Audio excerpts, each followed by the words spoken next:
just speaks to a very crucial part of my own heritage. I'm an enrolled member, a citizen of the Cheyenne and Arapaho tribes in the state of Oklahoma, and I am a member of the Society of Southern Cheyenne Peace Chiefs, which is our traditional governance body. I grew up in Oklahoma, um, and it is that's the original set of eyes through which I see it. Uh, I also happen to be the father, and his mother is actually sitting up here. My wife is also here, but the father of Ben, one of the co-directors and producers of the film. So I sat very close to the project. We live in Los Angeles, so um, I practically have what you just saw memorized in my own mind, and I've seen every cut that went before it, so I'm very familiar with it. But I think the objective of the film was to try to make sure that people understood why this particular issue mattered so much to us. Because it is, if you will, it's sort of the peak of the iceberg that shows above the water, but you have to make sure people understand what's just below the water too. And I think that, you did a great job. well, thank you. I appreciate that. That it is this history of systemic racism that creates it all, and that's why we focus on it. And so the rather lengthy lead-in to talking about what this movement is trying to do, wanted to make sure that people first understood the grounding that it sat on and why it mattered to us so much. Two of the other things that appealed to me, I recently had my 80th birthday, so Wow. I am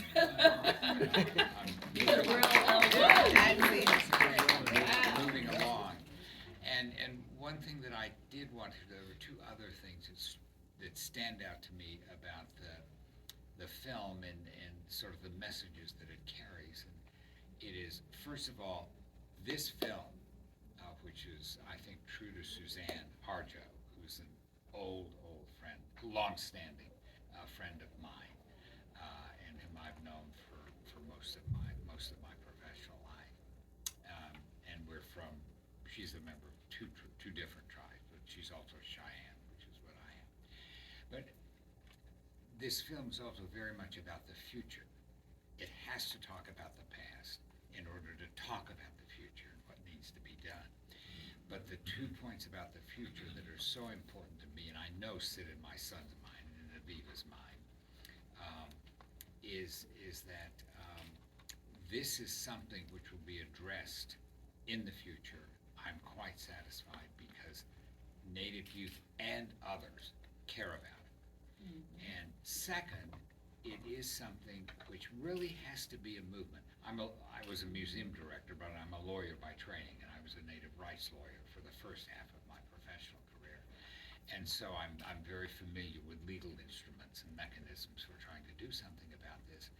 But that won't get us all the way down the field as far as I'm concerned. And it really has to be something that becomes a socio-cultural movement and changes minds and not just laws. Hopefully in the process it does change laws, but it has to be bigger than that in a way because of the problem it faces and because so much of it is systemic.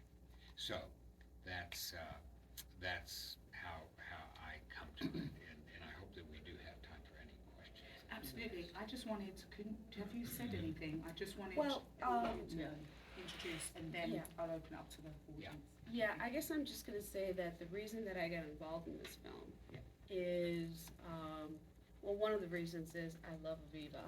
I love her work. You know, I'm the type of person, the type of philanthropist who is here to assist or support these type of stories that give voice, right? I mean, it had to be told. It had to be said. And for me that's important because it burns me up. It really gets me here. Because I understand, you know, what oppression is. And I understand if a community is oppressed and we're living in this country, we're oppressed. Because it also is something, a paradigm that gets put on our own psyche. And so for me, it's a visceral thing. And I mean, it's a privilege to, you know, be part of this film and to support the film. So that's all I'm gonna say. And 'Cause I did don't you want say to- your role? Sorry. Yeah, so I'm executive, one of the executive producers Yes. of the film. And I'm gonna say something that I know Ben would say, that we're so proud of the fact that not only with Jessica being, and her husband being supportive, the two tribes, San Manuel and Yocha, how do you pronounce, I'm so bad on Yocha's whole name, Oh, Yamava? yeah, Yeah, Yamava. are the major funders of the film, that it really came out of Indian country and And out of California. California. Yeah. So, although Jessica's really Chicago and Yes. California. And one thing that the most consistent line we hear when people walk out is, I learned so much. Yeah. Exactly. And for me, I grew up middle-class Jewish girl in Detroit, Motor City. I didn't know from Indians except what I saw in Hollywood. But I did go into Vista in the early 70s, and it totally changed my life.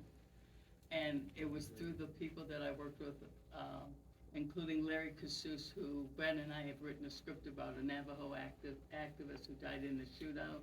And then going back to Washington to law school, where actually I worked with Mary Beth West on Native issues, also with people at the Department of Interior, and afterwards NTCAI and NCAI.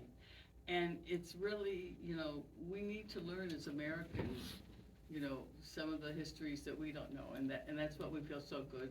I hope we succeeded in the film. So remember, April 21st, it opens at the Lemley in Santa Monica, and it'll last as long as you send all your friends. And you got postcards for our website.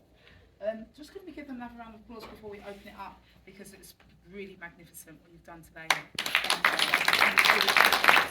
Any other questions? So we'll start here. Any other questions?